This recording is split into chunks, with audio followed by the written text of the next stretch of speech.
Olá,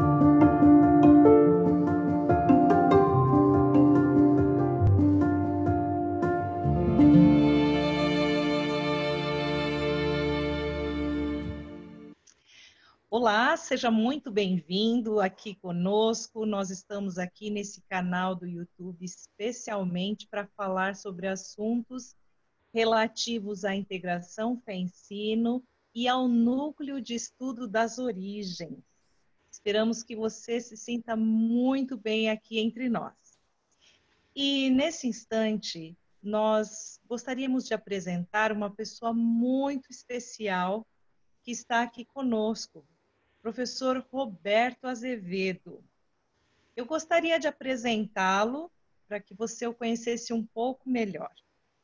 Ele tem a sua formação em biologia pela USP, mestrado em comunicação também pela USP, foi professor de biologia e ciências no antigo IAE, agora UNASP São Paulo, foi departamental na União Sul e também trabalhou no NASP de São Paulo durante 5 anos como diretor e professor.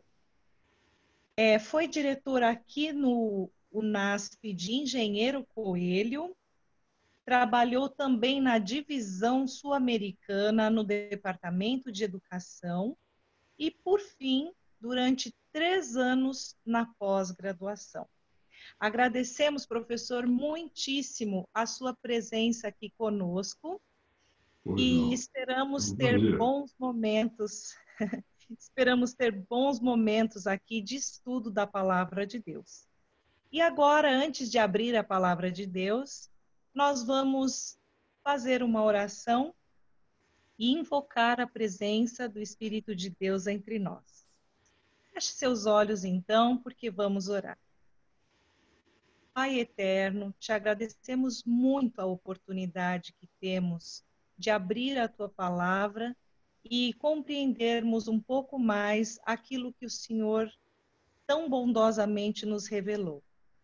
Fica conosco, orienta-nos nesse estudo e abençoa cada pessoa que nos assiste nesse instante. São bênçãos que pedimos e agradecemos, pedindo assim uma bênção muito especial sobre o professor Roberto ao explanar a tua palavra também. Isso nós pedimos e agradecemos com perdão de nossos pecados e em nome de Jesus. Amém. Amém. Então vamos lá, gente? Dia 17 de maio de 2020. Professor Roberto, você poderia nos explicar um pouquinho melhor os 2 primeiros versículos de Gênesis 1, versos aí 1 e 2? No princípio, Deus criou os céus e a terra. A terra era sem forma e vazia, e havia trevas sobre a face do abismo. O Espírito de Deus se movia sobre as águas. O que o senhor tem a nos dizer sobre esses 2 versículos? É interessante, esses 2 versículos, eles têm chamado a atenção dos que estudavam e estudam a Bíblia desde o passado, e há várias opiniões. Eu não vou ficar mencionando todas elas, mas eu vou focar em 2 pontos apenas. Dentro dos estudiosos da Igreja Adventista, eles posicionam como 2 posições biblicamente aceitas, mas tem nuances diferentes. A primeira, então, a gente pode chamar isso aí de uma criação especial e rápida, aonde todo o primeiro capítulo ele segue a sequência e seria feito instantaneamente pela palavra de Deus, mas no período de 1 semana, que é o texto que, no fim, ele completa com 6 dias. Mas há uma segunda forma de encarar, que eles chamam de intervalo passivo, que o primeiro versículo e o segundo, eles são colocados dando um intervalo de tempo. Então, no princípio, criou Deus o universo, vamos dizer assim. E nesse universo estavam as galáxias, as constelações, as estrelas, os planetas, os corpos celestes, incluindo o Sol e a Terra. Então, nós poderíamos acrescentar, quem sabe, duas passagens para a leitura, que está em Salmo 102, 25. Eu queria que a Selma lesse esse Salmo 102, 25, onde nós temos algumas palavras que se referem ao início, mas dando uma dimensão um pouquinho diferente, mas muito interessante. Salmo 102, versículo 25. Então vamos lá. Em tempos remotos, lançaste os fundamentos da terra, e os céus são obra das tuas mãos. Tá, eu vou fazer um pequeno comentário, já vai para Hebreus 1, 1 e 2. Depois a gente lê. Então veja a palavra, aqui não aparece a palavra princípio, mas aparece tempos remotos, tempos antigos, tempos primordiais, eu poderia dizer também, né? Vocês veem que amplia um pouco o conceito de princípio. Vamos ler agora Hebreus 1, 1 e 2. Antigamente, Deus falou muitas vezes e de muitas maneiras aos pais pelos profetas, mas nestes últimos dias nos falou pelo Filho, a quem constituiu herdeiro de todas as coisas e pelo qual também fez o universo. Vejam agora a palavra universo, ela fica bem mais explícita aqui, né? Será que, além disso, nós temos alguma outra informação que é pertinente nesse quadro que nós estamos vendo? Então, eu queria dizer o seguinte: entre a criação do universo e o surgimento dos seres humanos aqui, será que aconteceu alguma coisa?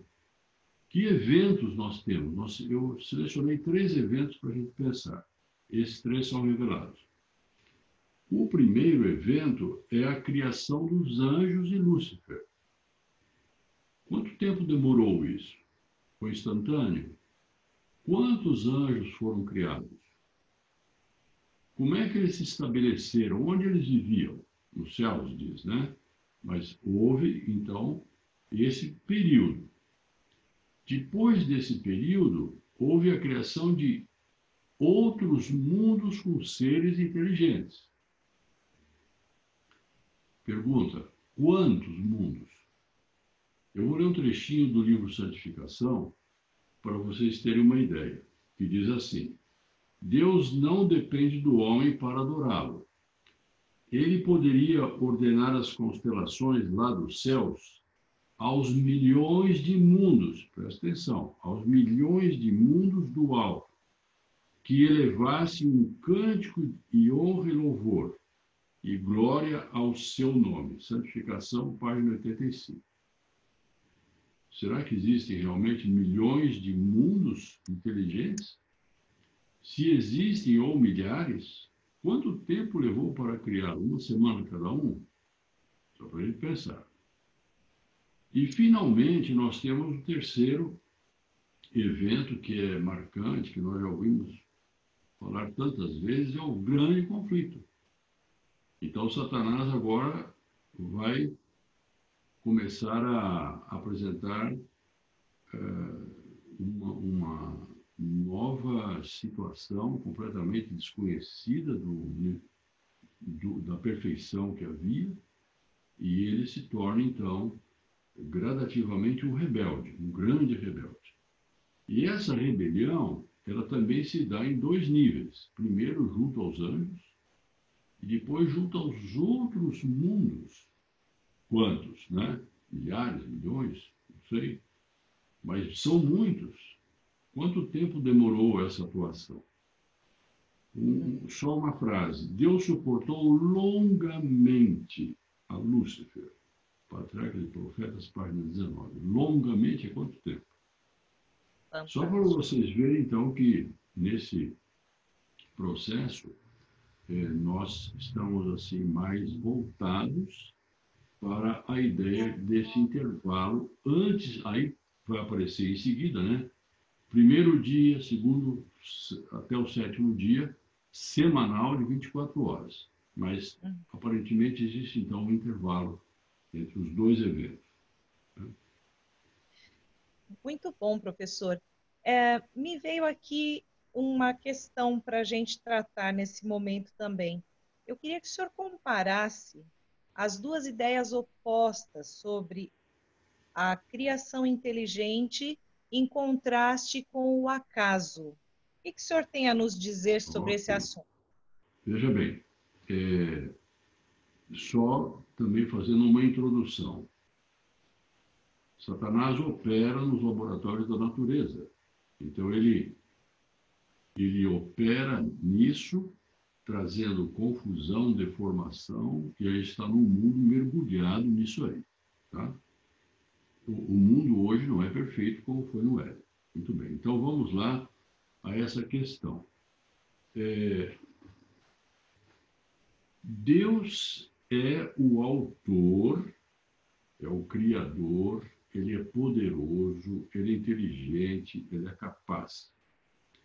E nós acreditamos que a natureza e os seres humanos fomos criados por ele.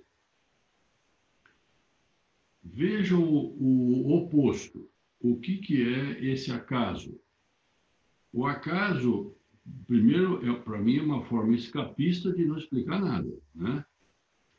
O acaso não é uma explicação, é uma falta de explicação. Então, quando você vai conversar com uma pessoa que é totalmente, assim, ateia, ela corre para o acaso. Mas o acaso, então, e eu sempre digo, então, um pouco de brincadeira, que o acaso, além de cego, é surdo, mudo, anencefaliko e incapaz.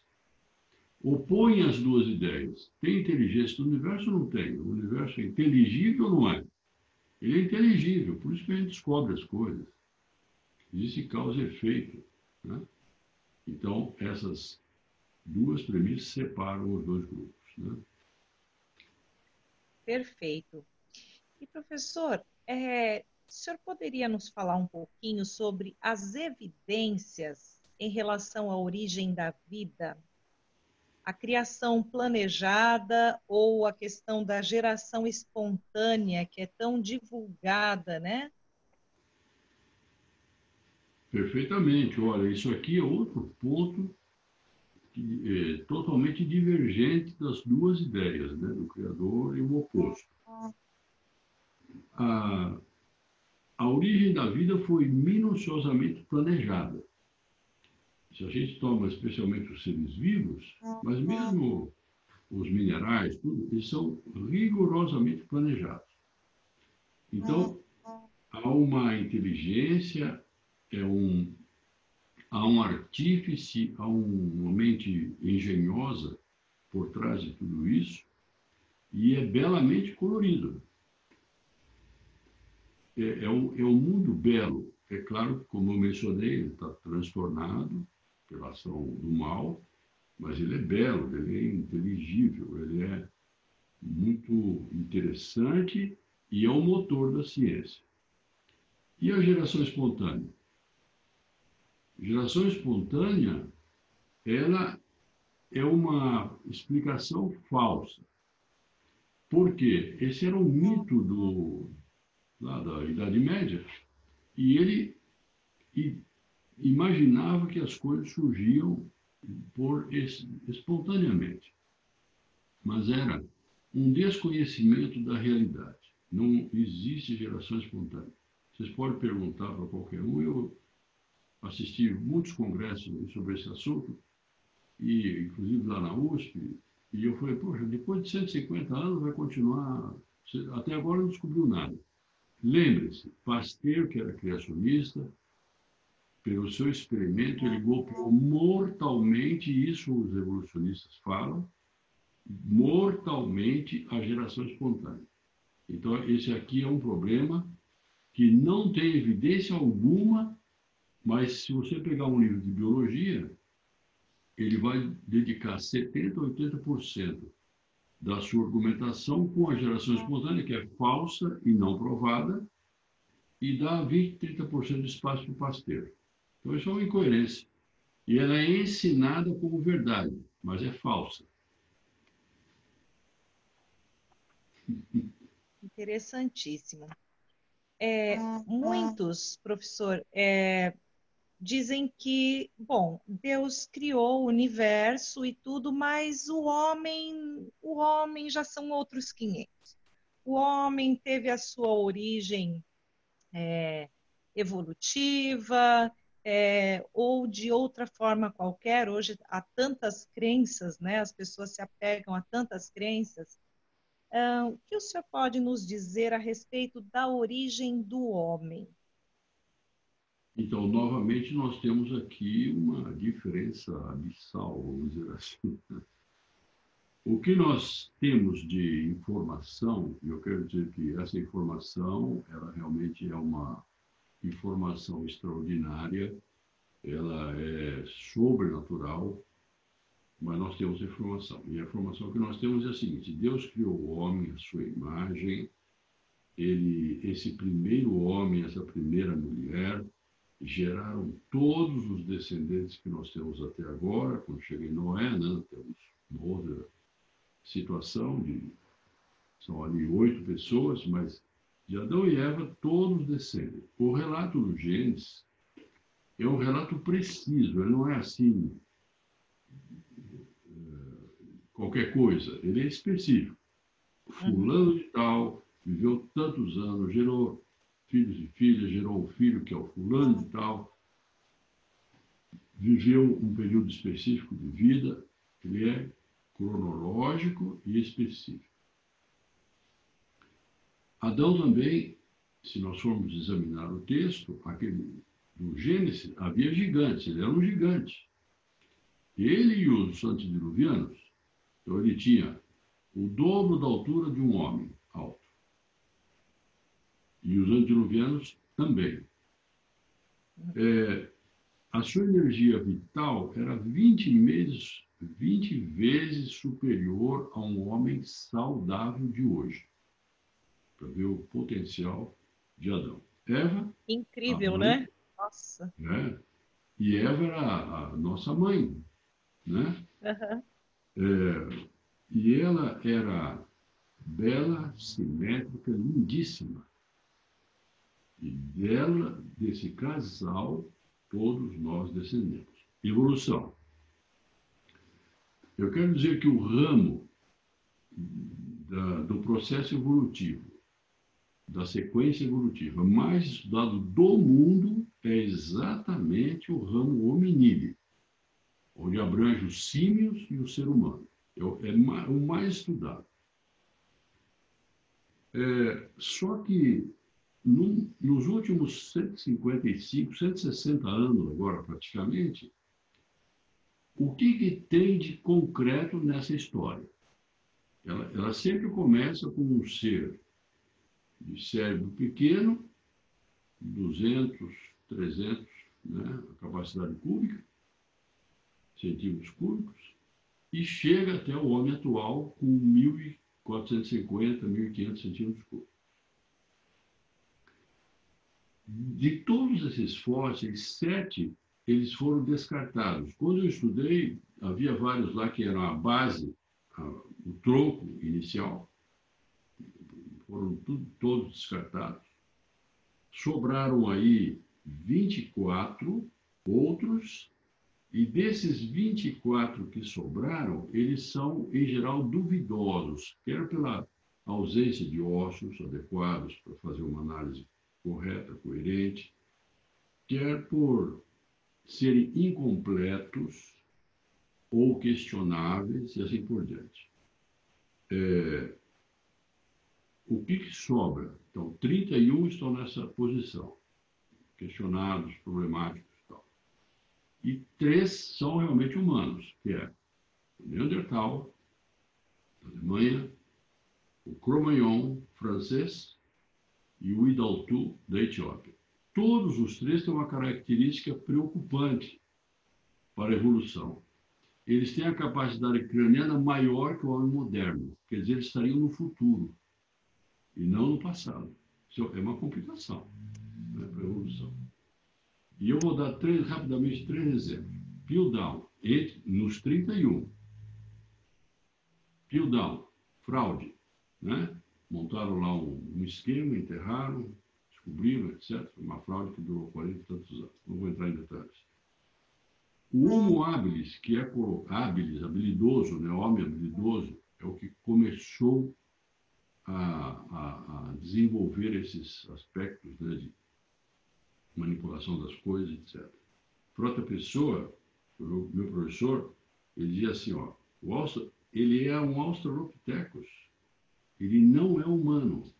E o Tude, que eu tenho o livro dele aqui também, em inglês, ele não é do gênero Homo. Então, é problemático. O terceiro, eu estava vendo televisão, faz uns 5, 6 anos, e aparece lá na Rede Globo o maior achado que vai mudar, vai fortalecer toda essa ideia de evolução, que era os Sahelanthropus chadenses.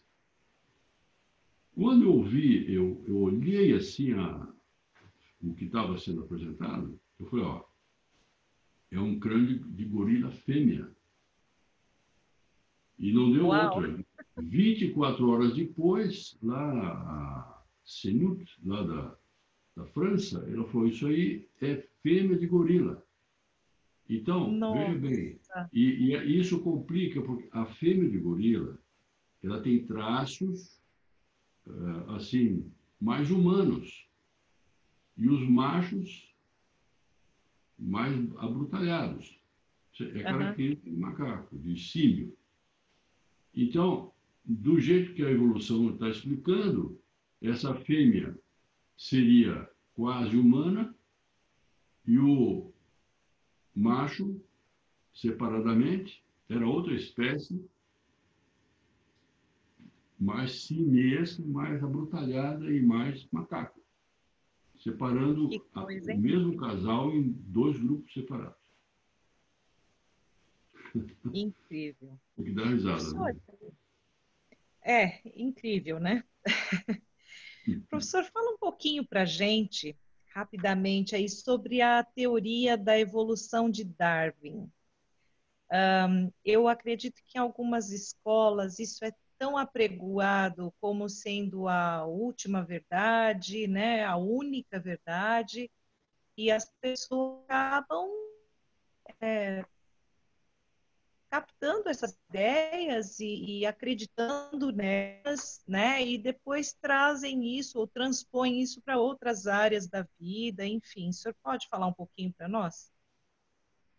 Eu tenho um livro inteiro falando sobre Darwin, né? Especialmente analisando cuidadosamente, que eu quero dizer o seguinte, eu não li o livro de Darwin, eu estudei cuidadosamente, pois fiz um resumo, em cima desses resumos, acabei tirando ideias para escrever o livro.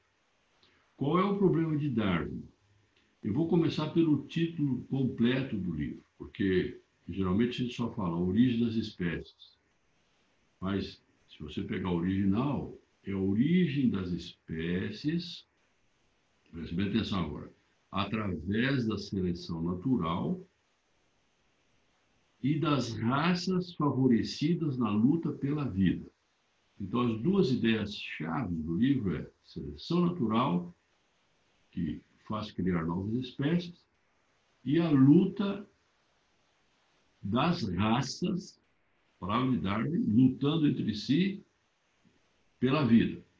Elas disputam a vida e uma destrói a outra. Aí ela evolui.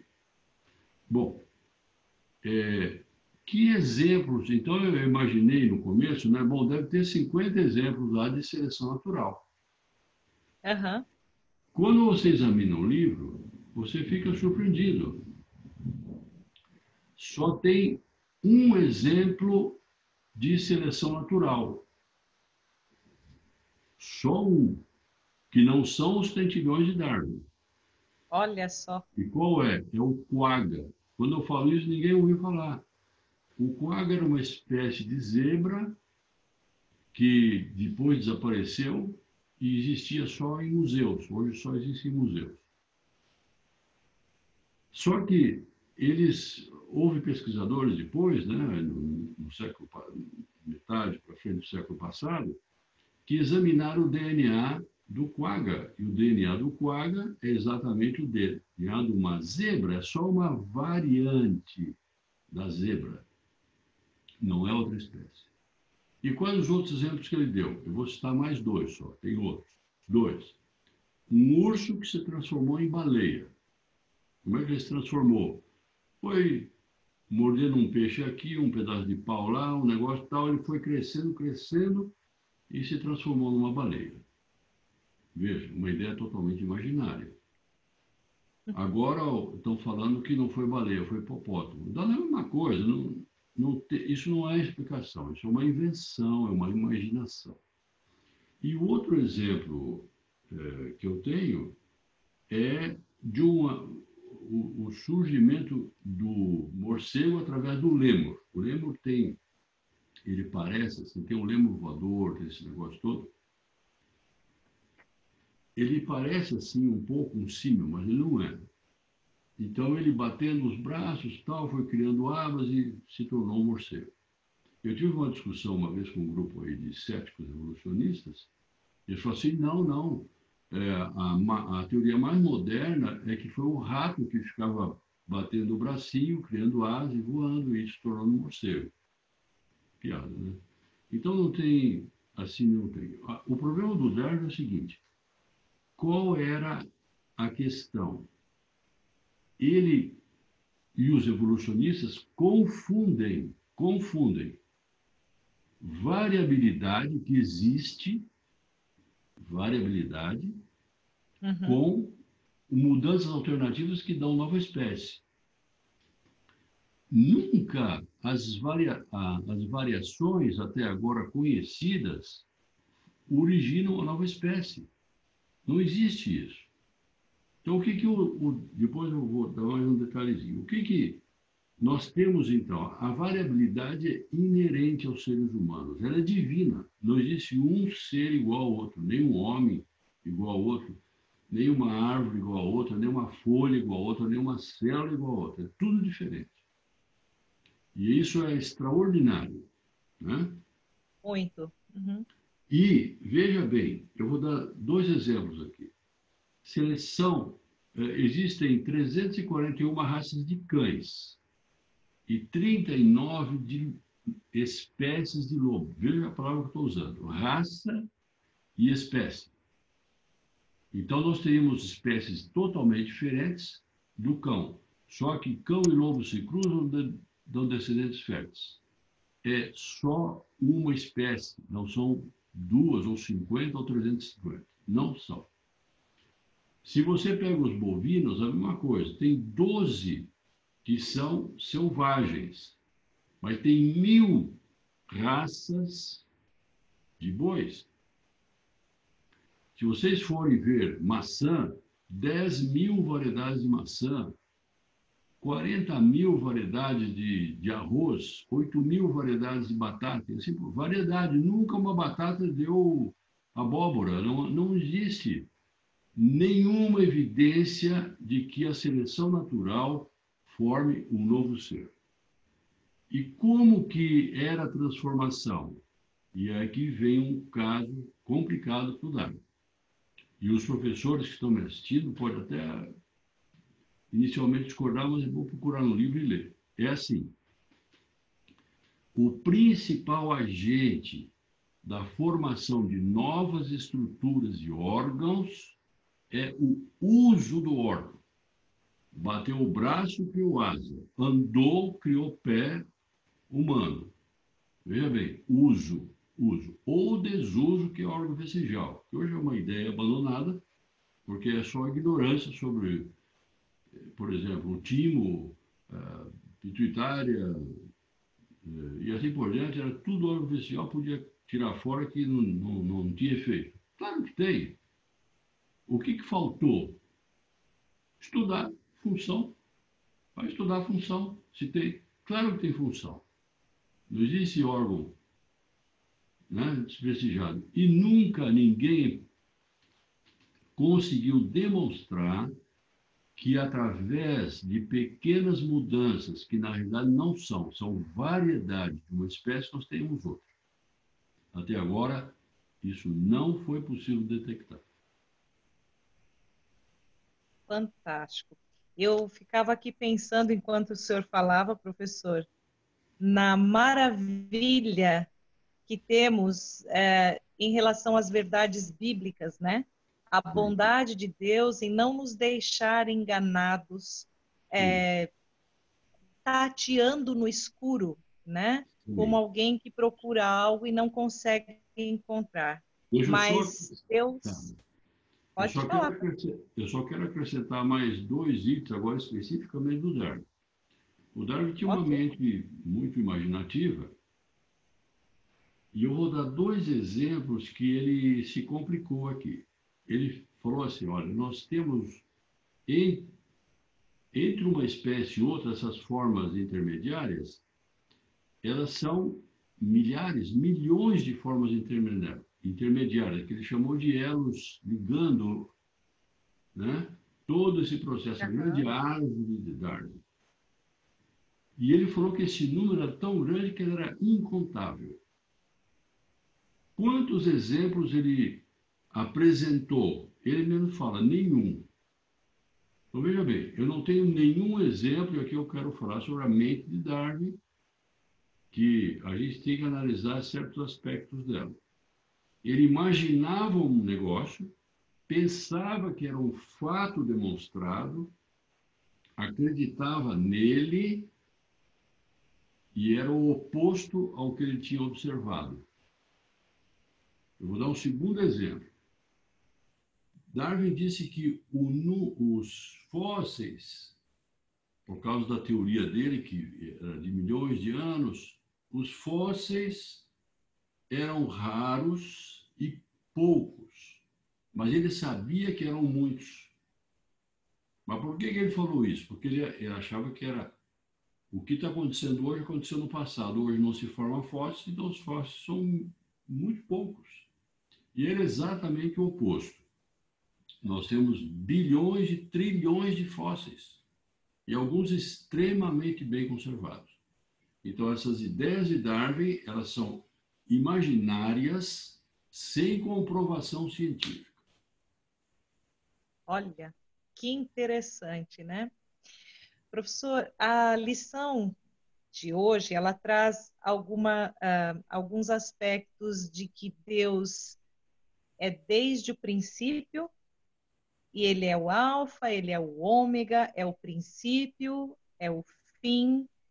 Que coisa maravilhosa! Como nós podemos descansar nessa certeza de que há um Deus e que criou tudo com um propósito. Que coisa linda essa, né? Então, Certamente. professor, eu gostaria aqui de ler, então, o texto de Apocalipse 14, verso 7, para que o senhor fizesse um fechamento comentando Ok. a respeito deste versículo. Então, vamos lá. 14, verso 7. Dizendo com voz forte: temam a Deus e deem glória a Ele, pois é chegada a hora em que Ele vai julgar, e adorem aquele que fez o céu, a terra, o mar e as fontes das águas. Que beleza, né? Essa a gente chama de primeira grande mensagem, né, que a gente tem para esse período da história do mundo. E é interessante, eu quero destacar, então, aqui o ponto que está conectado com o que nós estamos falando. É adorai, adoração ao Deus Criador. Então, nesse período que nós que estamos vivendo, adorar ao Deus Criador seria uma posição em confronto com a ideia de que não há um Deus, que não há um Criador. Esse processo foi aleatório, foi casual, como nós já vimos antes, ou evolutivamente falando, né? Passo a passo.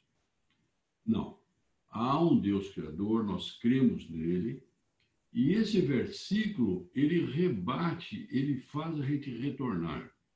Eu diria, em primeiro lugar, para Êxodo 20, onde diz, lembra-te do sábado para santificar, porque em 6 dias fez o Senhor. Ele está repetindo Gênesis.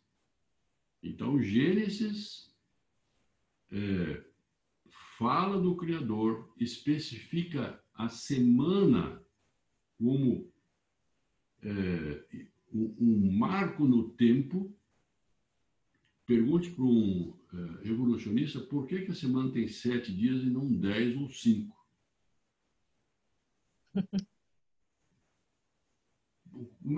Quem que introduziu isso? Desde o começo. Foi 7 dias na semana. Houve tentativas em alguns lugares de transformar em 10 dias, deu tudo errado. Nós temos círculos circadianos que são 7, 7, 14, etc. Faz parte da natureza humana. Então, o sábado e o Criador, eles serão grandemente destacados nesse período e nós temos que responder por isso também. Mas eu quero a última linha, as últimas palavras, vamos dizer assim, do texto lido, diz as fontes das águas, né? Aquele que fez também as fontes das águas. O que é isso? Dilúvio. Se você volta para o Gênesis 7, 11, eu pediria que você lesse esse texto, por favor. Gênesis 7, 11. O que fala em Gênesis 7, versículo 11? Leia para a gente. 7, 11. Vamos lá. No ano 600 da vida de Noé, aos 17 dias do segundo mês, nesse dia romperam-se todas as fontes do grande abismo e as comportas dos céus se abriram. Veja que coisa interessante, quando a gente mergulha no detalhe. Então, primeiro não começou a chuva, primeiro começou pelo rompimento da crosta. Esse rompimento foi violento, lançava pedras, alguns acham que teve meteoritos caindo nesse instante, abrindo a costa terrestre. Então, foi um acontecimento fora do comum, sobrenatural. O dilúvio, ele extinguiu a vida, né, que estava lá toda envolvida em situação já de violência, e muito complicada e perigosa. Uhum. E isso traz a figura de Noé. Então, Noé foi... O que fez Noé?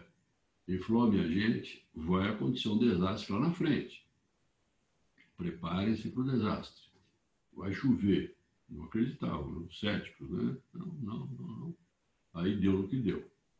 E ele é um símbolo do que vai, da nossa função, como Noé, como, eu diria, João Batista, e como João no Apocalipse, nós somos os arautos desse reino que está vindo, que vai atuar sobre essa terra e vai fazer desaparecer os reinos que estão aqui.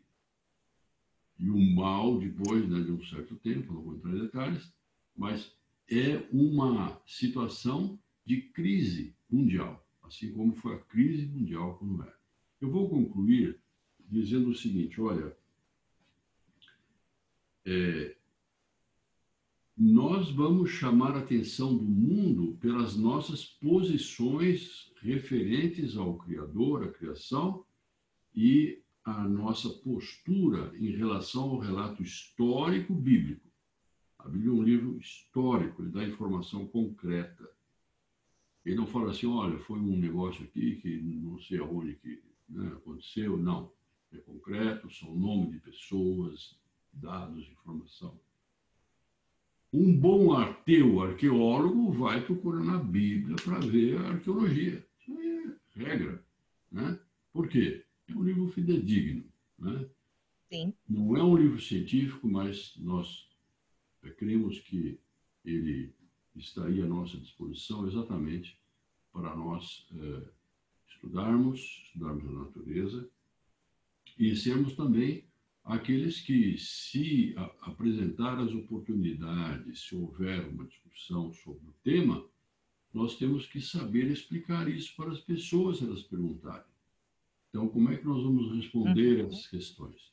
Nós temos que ter profundidade, ter que ter estudo e, certamente, nós temos aí as instituições adventistas que têm essa bandeira, desde o fundamental até o nível universitário, dos quais o UNASP também faz parte e defende essa posição. E ela está aí aparecendo, vai e volta, mas ela está presente. E eu quero dizer que isso vai se acentuar no futuro e nós temos que dar as razões da nossa fé e por que nós defendemos essas posições. Ok, professor. Muitíssimo obrigada pela sua contribuição tão rica, né? Tantos anos de estudo, de investigação da palavra de Deus. Muito obrigada. E a você, querida professora, querido professor, tenha sempre em mente Deus no princípio, Deus no processo, Deus no final. Que segurança maravilhosa! Nos ajude, professor e professora, propagando essas mensagens divinas a nossos alunos, né, envolvidos às vezes em tantas mentiras, em tantas inverdades, um mundo tão caótico como esse que estamos vivendo e uma mensagem tão linda como essa. Que Deus os abençoe ricamente.